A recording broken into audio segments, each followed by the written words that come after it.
Ini tanda orang hanya berharap kepada amalnya saja. Dia orang itu pasti nggak akan berharap kepada Allah ataupun kurang rasa harapnya kepada Allah ketika dia bermaksiat kepada Allah. Maknanya kalau seandainya ada orang yang jatuh ke lubang maksiat, dia ternyata subhanallah sewaktu-waktu maksiat, nah, terus kemudian dia putus asa, kayaknya Allah nggak akan ampunin saya dah. Ayo tobat kembali kepada Allah, ayo balik lagi masuk ke majlis, nggak apa-apa. Mungkin kemarin libur, kemarin ente maksiat libur dulu, sekarang masuk lagi, ayo kembali kepada Allah. Enggak, anak kayaknya udah nggak bisa kembali dah. Malu anak udah. Kayaknya Allah nggak akan ampunin. Kalau ada orang yang kayak gini berarti tandanya ini orang terlalu fokus bersandar kepada amalannya saja. Itu makna yang pertama.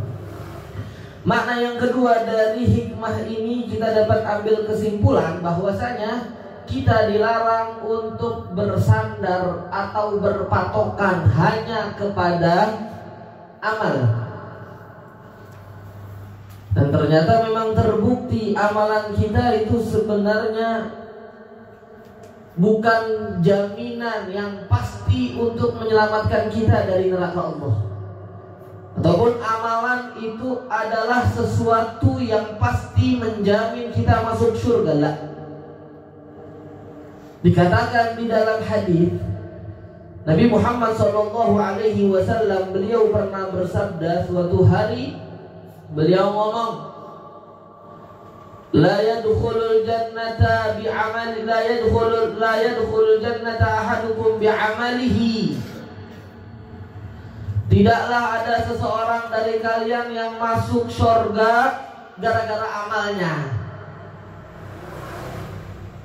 Ditanya sama sahabat, wala anta ya Rasulullah, walaupun kamu wahai Rasulullah, wala ana, walaupun saya, illa an yataghammadani Allahu bi rahmatih, kecuali karena memang rahmat Allah yang sudah lebih dahulu melingkupi diriku. Maknanya apa? Masuk surga gara-gara rahmat Allah, bukan gara-gara amalan.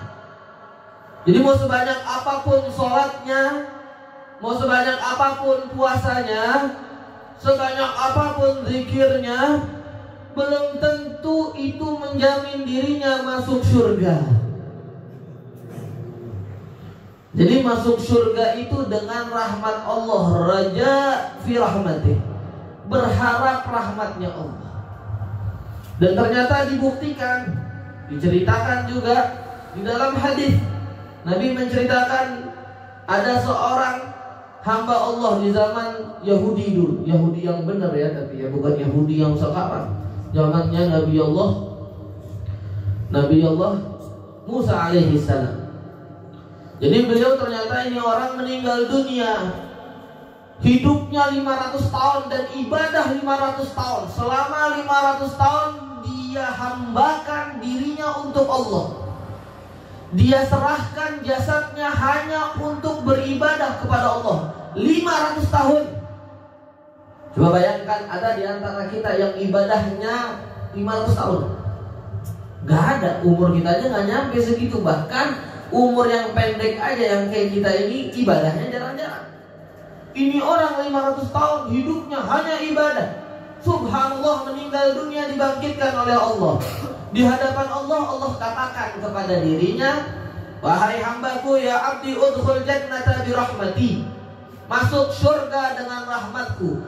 Akhirnya dengar omongan Allah, dia protes, ya Allah bal bi'amali, ya Allah kok pakai rahmatmu masuk surga, kenapa gak dengan amalku? Kan aku udah ibadah 500 tahun. Kalau seandainya masuk surga gara-gara rahmatmu, apa percuma apa yang aku lakukan selama 500 tahun? Paham tuh? Akhirnya tamam kata Allah, ente pengen masuk surga gara-gara amalan ente yang 500 tahun itu, marhaban. Wahai malaikat, timbang amalnya 500 tahun itu. ditaruh ada 2 timbangan, yang satu timbangan semua amal ibadahnya selama 500 tahun di satu timbangan. Timbangan yang lain kata Allah, kasih nikmat mata yang aku berikan kepadanya. Nikmat mata doang satu. Subhanallah, ibadah yang 500 tahun gak bisa balas nikmat mata yang Allah berikan kepadanya. Kata Allah, nikmat mata saja gak bisa ente ganti pakai amalan ibadah 100 tahun. Apalagi pengen masuk surga gara-gara ibadah 500 tahun. Syuf. Jadi sebenarnya ibadah yang kita lakukan selama ini itu karena bentuk kewajiban dan rasa syukur kita kepada Allah.